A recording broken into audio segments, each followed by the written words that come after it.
I've given this talk a few times over the years at BrickCon and Bricks by the Bay and a few other places. So, but every time it's a little bit updated, a little bit improved. And hopefully, if you've seen this before, there will be some stuff you've seen before and some stuff that's new. So I'm going to go through a lot of information. So we'll try to kind of speed through it a little bit. If there are questions, you can share them in the chat, and I will trust the moderators to interrupt me if I'm going too fast or if I need to stop and address something. So without any further ado, let's go ahead and move into it. We're going to start by talking about the ratios and dimensions of Lego parts. In case you didn't know, one brick is 3 plates. More interestingly, Lego bricks are about 8 millimeters wide, but they're actually a little bit less. They're about 9.6 millimeters high. Lego studs are a little less than 5 millimeters in diameter. The spacing between them is a little bit more than 3 millimeters. So basically all of the 0.2 millimeters you see here are part of the tolerances involved in building things. So that way, if you put 2 bricks together side by side on some studs, they will mostly be touching, but not quite, which is why if you make a boat out of Lego, it's not entirely waterproof. So that's probably not important for most things, but every once in a while it does matter. Now, when we talk about the dimensions of things in Lego, we could talk about inches and be pretty inaccurate. We could talk about millimeters and be accurate, but it's a lot of hard to remember numbers. And so one of the things that has been invented is the LDraw unit. This was created by the LDraw software, which is the precursor to Studio and precedes LDD. If you've done any work in LDraw, you've probably already worked with these units. Basically, the minimum common denominator to get integers, instead of 9.6 millimeters high, you use 24 LDU high, and that translates to 20 rather than 8 wide. So when we talk about the dimensions of things, if you're trying to calculate, what is the equivalency of this number of plates to this many studs, it's really helpful to translate them into LDU. So that's a convenient way to do that math. So you don't necessarily have to remember all of these rules, but it would be helpful to familiarize yourself with that diagram in the corner there. And the link at the bottom of the slide is to a very old page on LugNet.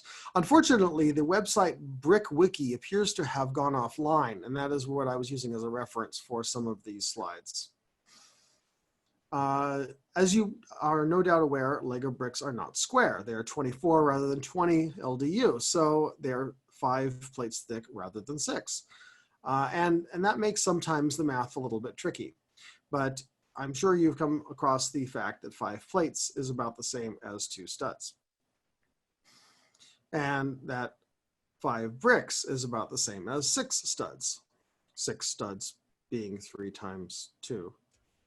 So you can use those proportions in a lot of things. If you're trying to line up things that are built sideways with things that are not, you almost certainly have to use a multiple of 2 studs in one of the dimensions so that the other can be a multiple of 5 plates, or 6 and 5 for bricks and studs. So again, for even numbers of constructions, if you have things where you've got some stuff built studs up and some studs built stud to the side, you pretty much have to have even number of studs in the stuff that is built to the side. If you have an odd number of studs in the sideways bit, it doesn't quite line up.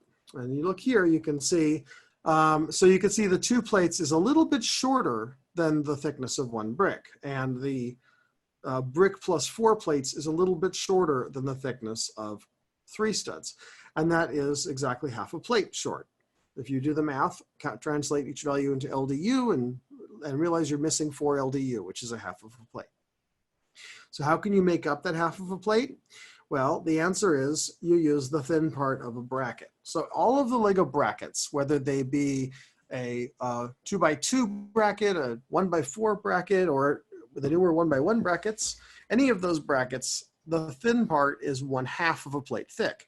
So adding that to the thickness of 1 or more plates, or two plates or 4 plates or whatever, will give you the difference that you need to make up that half of a plate that's missing, assuming that you have room in your model for the rest of the bracket piece. Please don't cut your Lego. And so let's talk a little bit about some of these SNOT techniques. So here we have an example of what we just saw on the previous slide in action. So here we have the studs up bricks, brick, plate, bracket, and plate are two studs thick in the wall of your building. But this allows you to embed a tile in the wall of your building rather than having it stick out. So that way you can have it look like a smooth part of your wall. And you do that by having the bracket, a plate, and the tile. And the combination of the plate and tile plus the thin part of the bracket is approximately the width of that missing stud. Now, there are also lots of bricks that have studs on their sides. So here are some examples. And of course, there's some newer ones that are 5 plates high that have 2 studs vertically. Those are pretty cool. A little caveat on this option. So sometimes you will want to use a Technic brick with a pin in it versus a actual brick with a stud in it. This is something that in many cases you can get away with, and I certainly have done it. And for years and years, I wondered why my things were occasionally not quite fitting together right. Well, the reason is because, and Jamie Berard gave a talk at BrickCon a few years ago about this, and that's where I found out about it. Illegal building techniques. And in LEGO's official sets, they're not allowed to do this anymore, although I think they did at one time. The placement of the pinhole in the Technic brick originally, if you think about the original 1970s Technic bricks, the thickness of the plastic was a lot thicker than it is today. And if you imagine, say, a 1x2 Technic brick with a hole in it, the housing for that hole, the thickness of that would be too tall or too thick to clear the studs that were going into the bottom of that brick using the thicknesses of plastic that they used in the 1970s. Because of that, the LEGO designers at the time decided to just move the Technic hole up by about 0.2 millimeters, which isn't very much, but it does sometimes prevent, if you were to have something attached to the stud on the top of the brick, it does sometimes prevent that from being able to attach to something. So the bricks with the stud on the side were pretty much created because of this problem, because at a certain point, LEGO decided to be more strict with what's legal and what's not in a build, and the designers needed to be able to have something with a stud on the side that you could attach something to. And that's the reason why these exist alongside Headlight bricks, is because the need for Headlight bricks, which you'll see in a minute some of those uses, still existed, but you also need to have this ability. And so we actually have both, which is great. And now we have ones that have studs on 2 sides as well as studs on 1 and 4 sides. So that's where that comes from. And so if you're ever tempted to put a Technic pin in a Technic brick and use it as a stud, and you wonder why it doesn't line up, well, that's why, because it doesn't line up. So let's talk a little bit about some of the other Technic bricks you can use, or not Technic bricks, but rather SNOT bricks. Here we have a brick with studs on the side on top of a plate with studs on the side. And the total combined height is 5. But if you look at what's attached to the side of them in the second picture, you'll see that the height of one plate is a little higher than the 2 plate high plate on the bottom, and it's a little bit lower than the dividing line for the brick above it. And the red one is a little bit less high than the height of the gray brick. So what's happening here is there's an extra half of a plate in this gap. So the half plate gap is made up by just having 2 extra half plates, one on the brick above. And you notice when you look at this white one closely that the top of the stud is right at the top of the part. There's like almost nothing above the stud if there isn't actually anything at all. In this picture, it looks like there's nothing. I think there might be a hair of vertical plastic above the stud on the real thing. But in any case, you'll see that, that the height of this one is just a little bit shorter than the halfway point, and the height of this one is a little bit higher than the half point, so they add up to 5 plates. So here's another way you can use pieces like this. And here, instead of the 2 pink plates, I could have used the plate with studs on the sides as in the previous diagram. But this way you could use them as part of a wall, although it would be a rather thick wall. But this is another way to get something mounted flush in a wall, is by having an extra 3 plates in this case, the green, to pad it out. So you'll see that from the bracket plus a plate is equivalent to the 2 bricks plus a plate. Here's an example of a model of mine where I did something like this. If you look at this section that's been removed from the model, it is 5 plates thick and it's attached to a brick with studs on the sides. It's actually studs down into the bottom piece, but it's the same kind of math. And here's another example of one of my models. This is the sheep that I did a few years ago. And in this example, you can see that the body has studs going to the side, but the neck has studs going forward.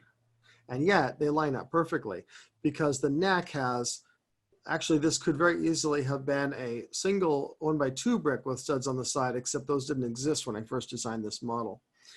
Here it's 2 1x1 bricks with studs on the side, and they are attached to 2 plates. And so those 2 plates plus the height of the brick with the studs on the side means that the placement of these studs is exactly in system with the placement of these studs.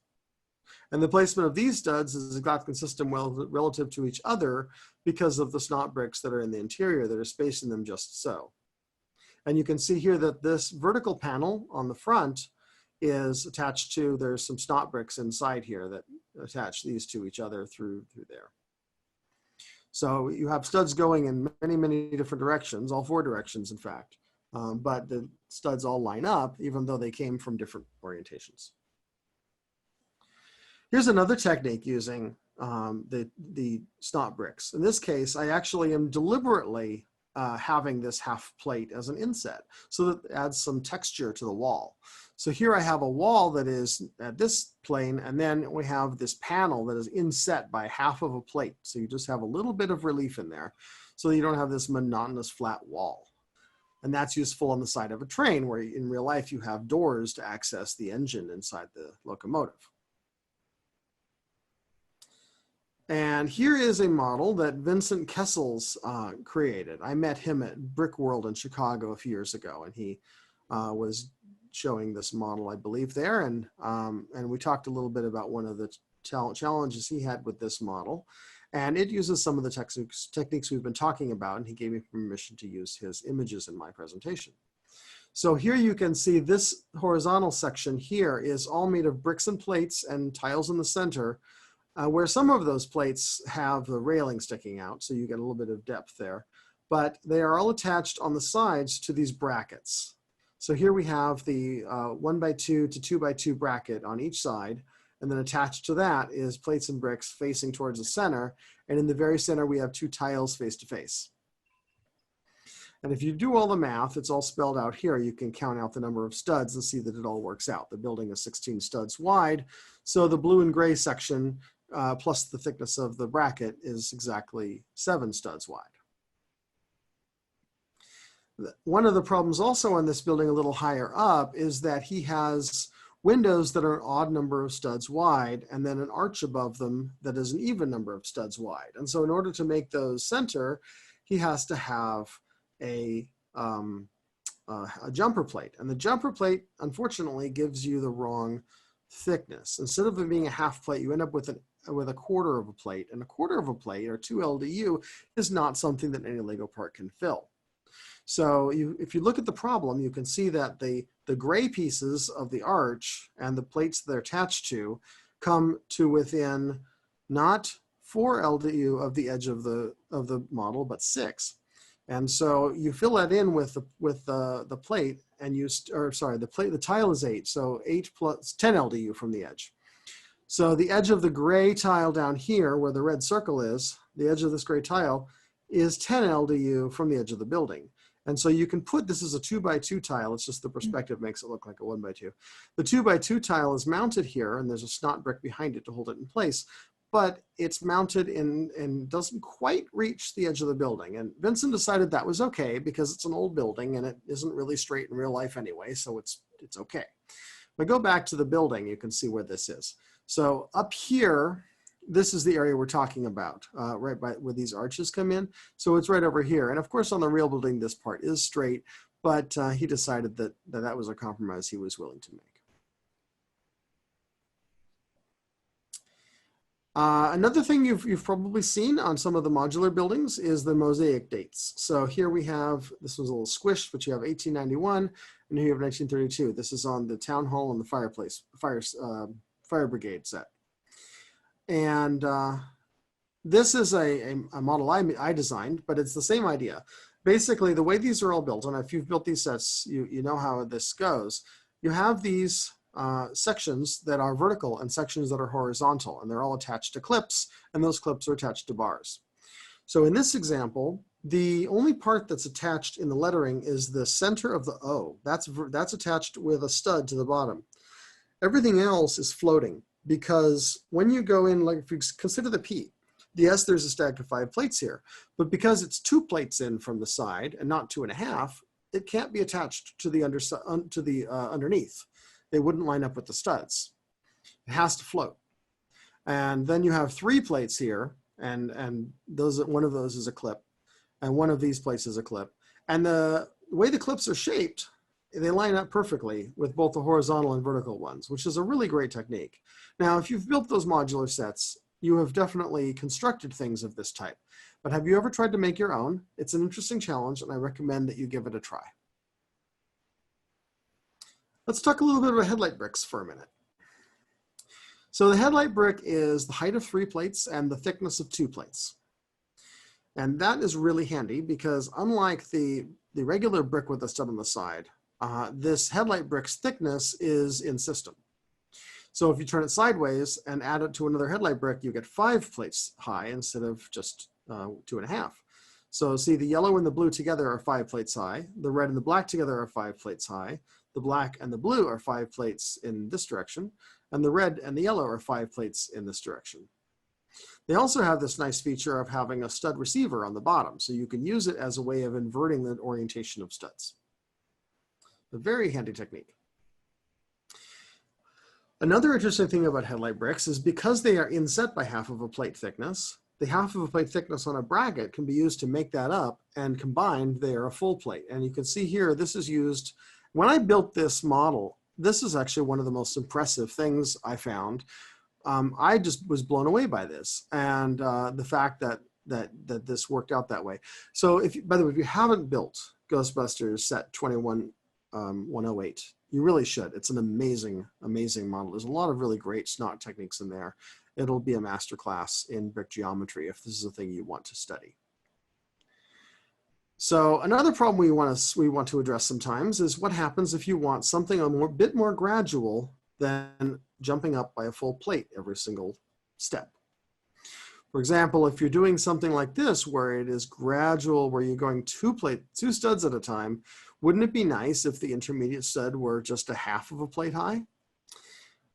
So this is what that might look like. So if you have the blue and the red floating, there's got to be some way to support them. How can you support them? I hear you cry. Well, headlight bricks. So if you put a headlight brick into another headlight brick, but turn it around so that the studs are in the same direction, you'll see that this stud is a half of a plate lower than this stud. So when I put the green, the blue, the 2 whites, and the 2 red, they end up forming a nice little ladder with only half of a plate thickness. And of course, those don't have to be plates. You can get rid of the studs by using tiles, or if you want to use cheese slopes, you'll find that with cheese slopes, you get this annoying little vertical bit every single stud. Well, you can fix that the same way, because the difference of that vertical bit is a half of a plate. So when you put them together on top of the headlight bricks, you end up with this very smooth. Now, I don't know if any of you have seen this model. I know it was at BrickCon a long time ago, like 10 years ago. But Bram Lambrecht designed this, and it was his Legoland Space Lens 979. And this whole smooth nose bit is all cheese slopes mounted to headlight bricks like this. And my locomotive has a similar trick going on in the nose. So if you look at this cutaway, you can see that this is just a mass of yellow headlight bricks. And they're yellow because at the time, the Lego store had a pick-a-brick wall with a bunch of yellow headlight bricks in it. So I skinned it with gray, but inside it's all yellow. And all of these headlight bricks going every which way end up with this every other stud being recessed by half of a plate. And then I built these panels that go on the front that are each a half of a plate in both directions. So if you look carefully, you'll see that this white cheese slope and this black cheese slope form a smooth transition. And you can see that on the actual model over here. And so the black cheese slope is attached to this section with a 1x4 plate, and then the rest of it with the headlight and so forth.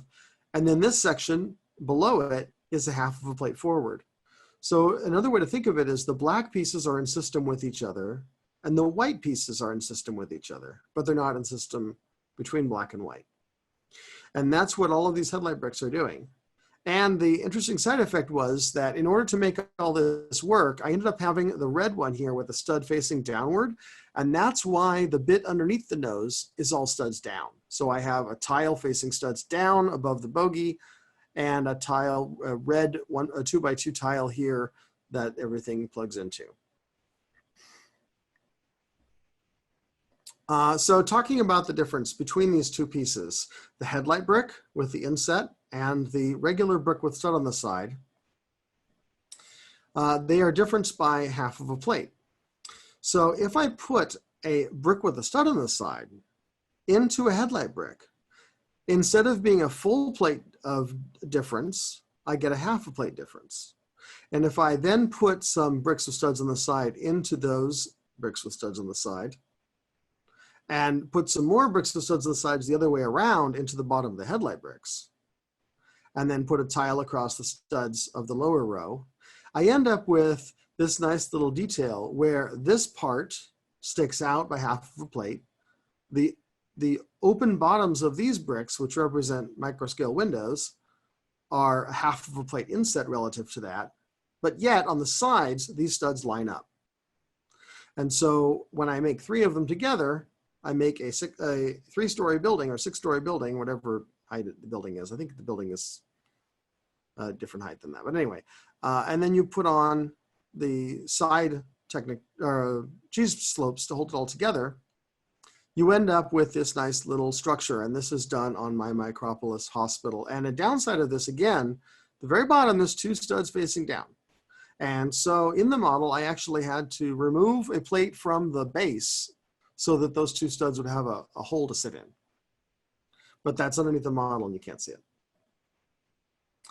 Now, what if you want even finer detail than a half a plate offset? Well, how about a quarter plate offset? This might work for Vincent's problem, but it would also be difficult to fill in the gap. So if you use a combination of these techniques, so you'll use the offset of the jumper plate, and you use the difference between the brick with studs on the side, in this case, the white is the brick with studs on the side, and the yellow, which is a headlight brick, and you put them all together, you can actually measure this out, that each step between these plates is a quarter plate, not a half plate. So there's your 2 LDU. So if you ever need to get that kind of very gradual sloping, that's one way to do it. I recommend building one of these so you can really see how it works. Again, the slides will be published online, so you can download a copy and try it out at your leisure. Now let's shift over and talk about triangles for a minute.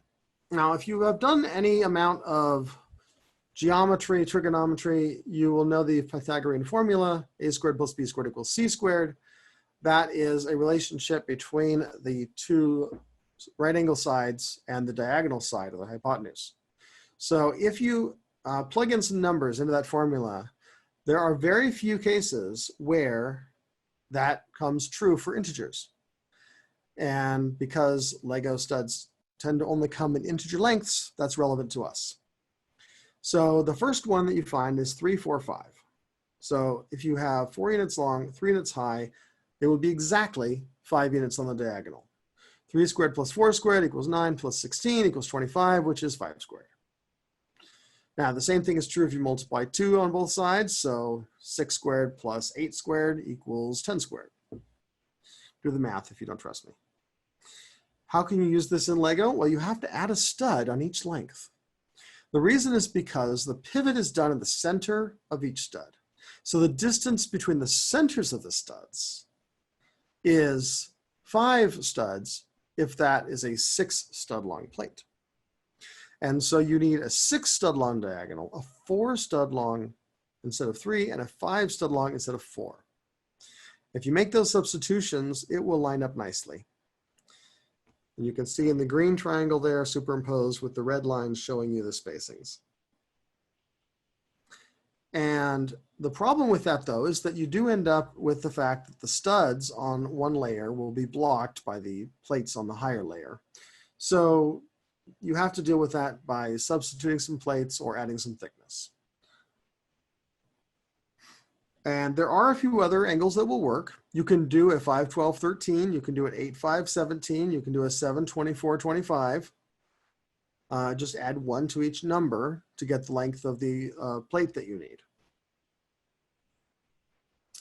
You can also, as I mentioned earlier, multiply. So if you do, for example, this one is 2 times 3, 4, 5, which is 6, 8, 10, but the Lego is 7, 9, 11. And it's hard to find 1 by 7s, 1 by 9s, and 1 by 11s. So you have to composite them out of multiple parts.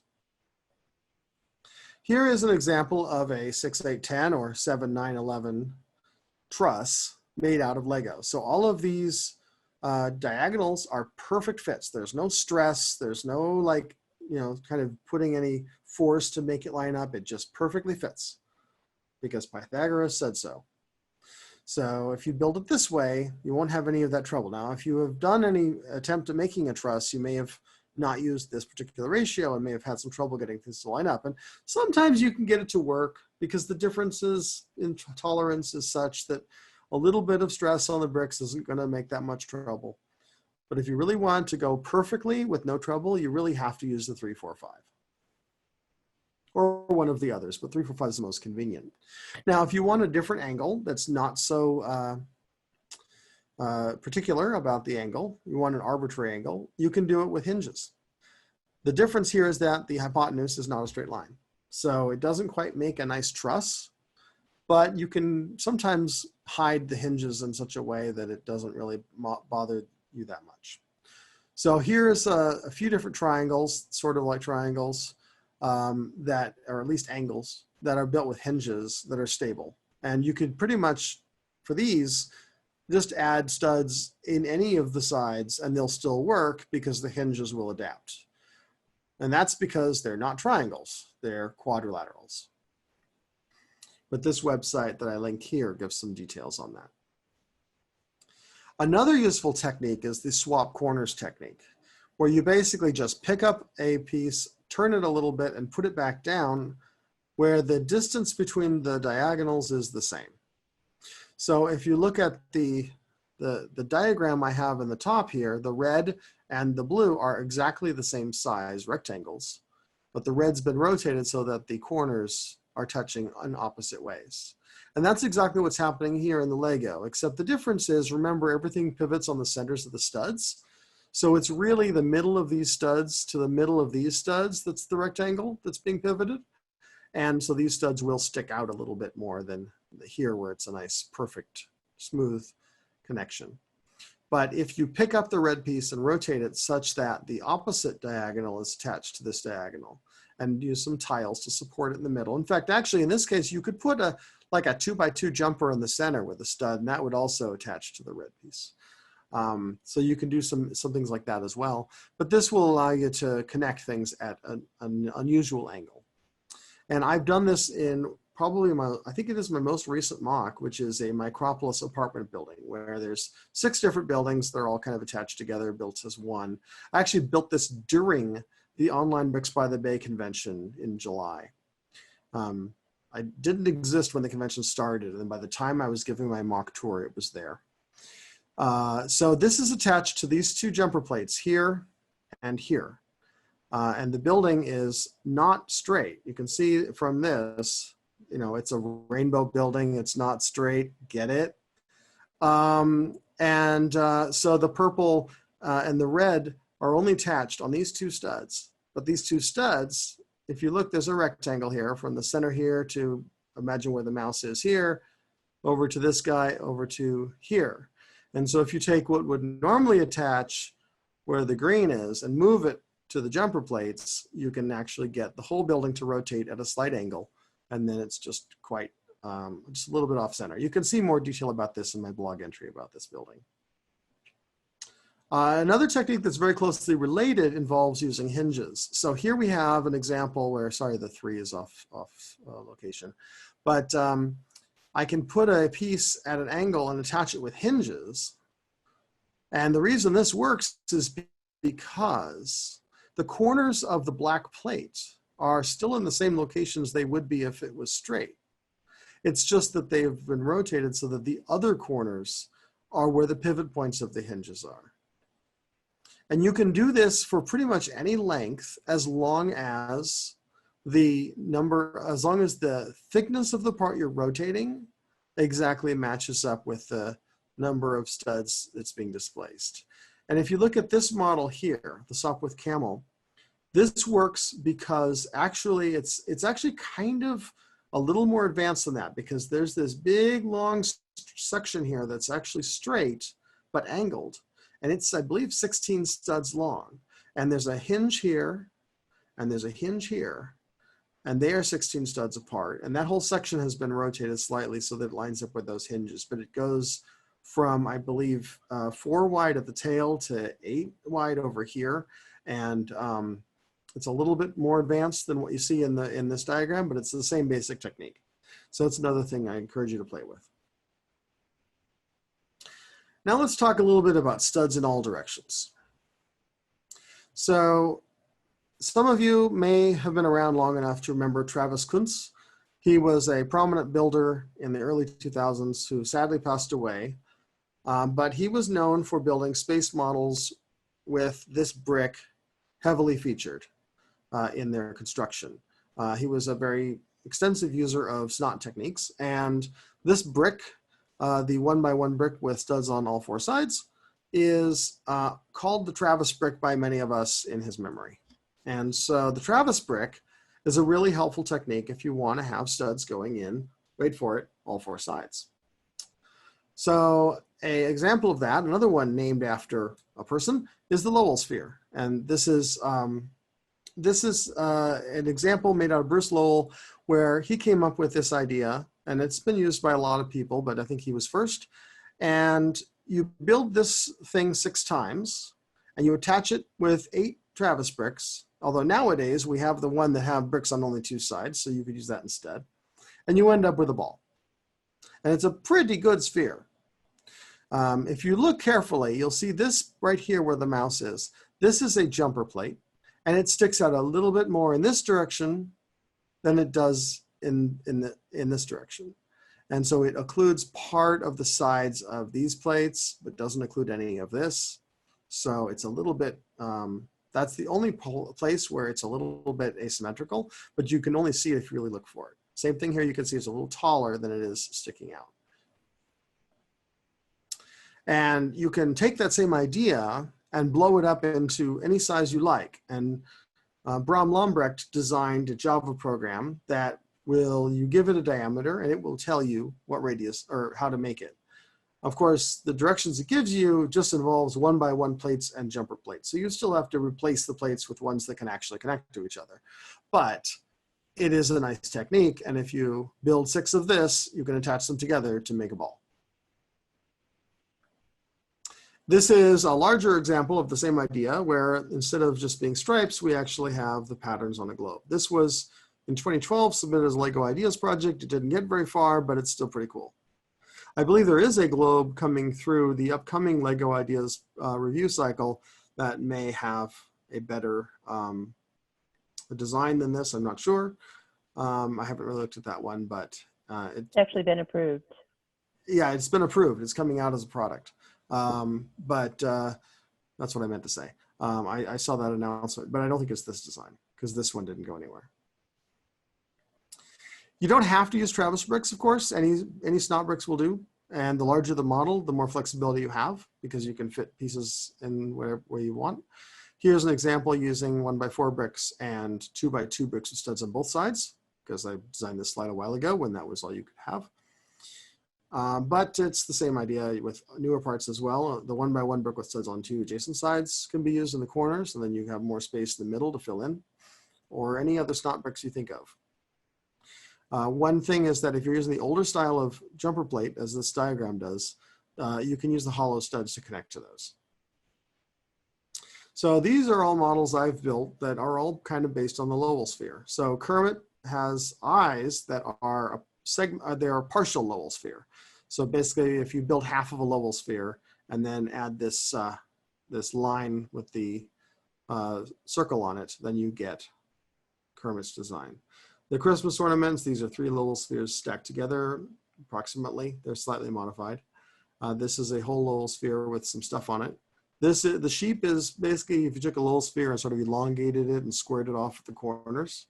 The Easter eggs, I'll show you those in a second, how those are put together. So the Easter eggs, this is the standard Lowell sphere, or it says Travis sphere, it's a Lowell sphere. Wait, now I'm confused. Yeah, Lowell, it should say Lowell sphere. The sides I have modified slightly by instead of having a smooth top, there's 2 extra studs sticking out. And here, instead of having the jumper plates, there's a whole plate sticking out. And then the top is just my own design. And if you stick them all together, you can make an egg. If you want stripes, however, you have to make some choices about the parts. Once it's put together, this has the exact same design as the white one, but the individual pieces are highly customized because of the availability of the parts in those colors. So here I have an Easter Bunny I built a few years ago, the Stay Puft Marshmallow Man, and my teddy bear. And these are all really just kind of the same idea as the Lowell sphere, but just larger and not quite so spherical, but same basic technique. So I have here to finish things up a few basic, random techniques that I've picked up over the years that I wanted to share with you all. This is the newest one I've learned about. It's called the DSnot. Swooshable.com is a great website for learning obscure brick techniques for doing some fancy stuff. Their design uses 4 of these hinge pieces. I've replaced one of them with this piece so you can have it receive studs. If you replace both sides with this piece, then you can make one that can receive studs on the side and has studs on the ends. And you can still rotate the hinge pieces so you can have it connect in any angle to things. So this is a great little piece. Now it's not exactly perfectly in system. These pins are just a little bit too chunky to fit properly into the hole, and it may damage your bricks if you use this, but it's close enough and it works pretty well. So it's one of those kind of borderline illegal techniques. I bet you a Lego designer would not be allowed to use it in a set, but you can use it in your MOCs. Here's another one that somebody posted this on Facebook that they discovered, and sadly I didn't keep track of who it was. If anybody has any recollection of this post, it was in one of the AFOL groups on Facebook like a year or 2 ago. But if you take the round brick with the fluting and you rotate it 45 degrees and you stick it over a stud, it fits perfectly. Try this, it's crazy. The reason is because with the fluting, the gaps on the sides are just a little bit bigger than with a normal smooth-sided round brick. So this doesn't work with the smooth ones, don't try it. But it does work really well with this guy, with the fluting. So that's a way you can get a 45-degree connection very, very easily in Lego. Another interesting connection that is sadly no longer available is if you take these old style pieces, the 2x2 round tile and the 2x2 round tile with the lifting ring, they have an X on the bottom instead of a circle. If they have an X on the bottom, that X is exactly the right dimensions to fit inside the bottom of any square 1x1 part. So in this case, I have a clip. In this case, I have a brick.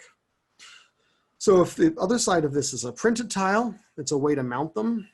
Like, for example, a printed tile on a clip on a pole will make a nice little sign. So that's a really handy technique that is occasionally useful. And this is also related to what you can do. Another thing that's not mentioned here, but you can also put studs in this gap between the X and the curved side.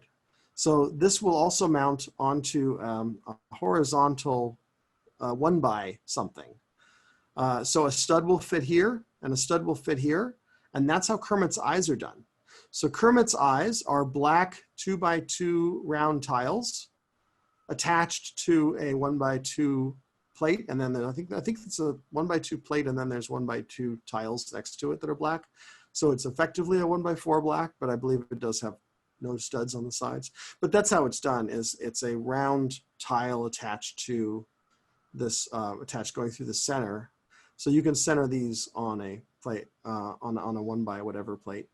Sadly, they replaced the design a few years ago with this one with the circle in the center, probably because the Friends sets were confusing some of the builders because they wanted, it wasn't clear how to attach them to a SNOT piece or something. And so they decided to do away with that unusual connection because it's slightly irregular as far as LEGO system is concerned. But if you do have some of these older style ones, they're valuable, hang on to them. Here's some resources that I've referred to throughout the course of this slide. You can, again, download this from my website, and then you'll just put a click on them. Now we'll open things up for Q&A. So if you have any questions, please feel free to share them. The moderators can read them off or call on people to read them, whichever way works best. I'm all ears. Thanks, Bill. We have one person who's asking if you can go back one slide. I think they want to look at some of those URLs. Yeah, we can leave this up, but again, you can pull this off my website, brickpile.com. Just search for brick geometry. This version's not up there yet, but the older versions are. Okay. So you do plan to post this? Yeah. To your, okay. That was the number one question we've gotten is, will the slides be posted? Yeah, I believe I said that at the beginning too. Okay, thank you. First question, with your experience using the Lowell sphere technique, what's your opinion on how LEGO used it for the Star Wars helmets? For the what now? Apparently there's a line of Star Wars helmets that are using. I haven't built those, so I have no comment on that. I mean, it doesn't surprise me to hear that LEGO's use that technique in a set, but I haven't built those. Okay. It's a great technique. I recommend it. It is a great technique. Elam, you're asking the strength of these techniques. Which technique in particular were you interested in? I'm just thinking just general in terms of a lot of these techniques are great for look, but I wonder what the strength is for a bunch of them. So the biggest issue with strength comes with the studs in all directions techniques. If you look at Teddy Bear or one of those kind of models that I built in that way, or a large Lowell sphere or something like that, if they're only connected in the corners with like a 1x1 brick with studs on the sides, then it doesn't take very much to make it shatter. So one of the things that's an issue with my Teddy Bear, for example, is that I've been asked to make directions for it or to let other people build it or something. And the problem is that if you built one, it would shatter very easily. And because it's made of reddish brown, that often means it will really shatter. Of course, if you have newer parts, they fix that problem, but not all of your parts are going to be new enough. So if you have, so I've actually started work on designing the Teddy Bear over again, where instead of just putting a few random bricks to connect the sides together, I've actually got like a solid brick core that just happens to have studs in the right locations. If you do it that way, it's very sturdy. But if you do it the way I originally did it, where it's just like, here I built the front, here I built the side, okay, now where do I need to put bricks to make them attach? Do it that way, and it will shatter. I took it to Australia to go to BrickCon in 2017, and when I got there and I opened up my suitcase, Teddy Bear was just crumbled. It was absolutely a mess. It took me a couple days to fix it. Fortunately, I had a couple days because I was staying in someone's home and I'd gotten there like a week early. And they were a Lego builder and they were able to give me some brown parts to replace the broken ones, and it was okay. But it was a lot of work to put back together. However, if a model shatters and you built it as a symmetrical model, you can usually look at one side to see how this part should have been and the other side to see how this part should have been, and it goes back together pretty quickly. But most of the techniques are quite sturdy. The locomotive I built is very sturdy. The headlight bricks going every which way, that's pretty sturdy. What's not necessarily sturdy is if you pin together some plates at their corners.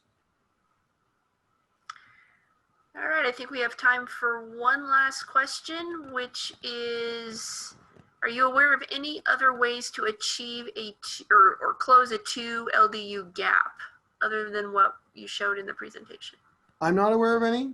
The technique that I showed is the only way I know how to do it. Pretty much using jumper plates to achieve spacing and using SNOT to achieve spacing are mutually incompatible. That's not 1,000% true, but it's true most of the time. So if you need to close up that gap, you're going to have at least a very hard time doing it. Any last questions? We've hit the end of what is in the chat. Okay, well, thanks everybody. Happy to have your attention. Let me just share my screen one last time so you can get my email address and contact me if you have any questions or follow me on social media or whatever. So Thanks, check out Bill. BrickCon or my social media if you want to see what I've been up to. Thanks everyone for your time.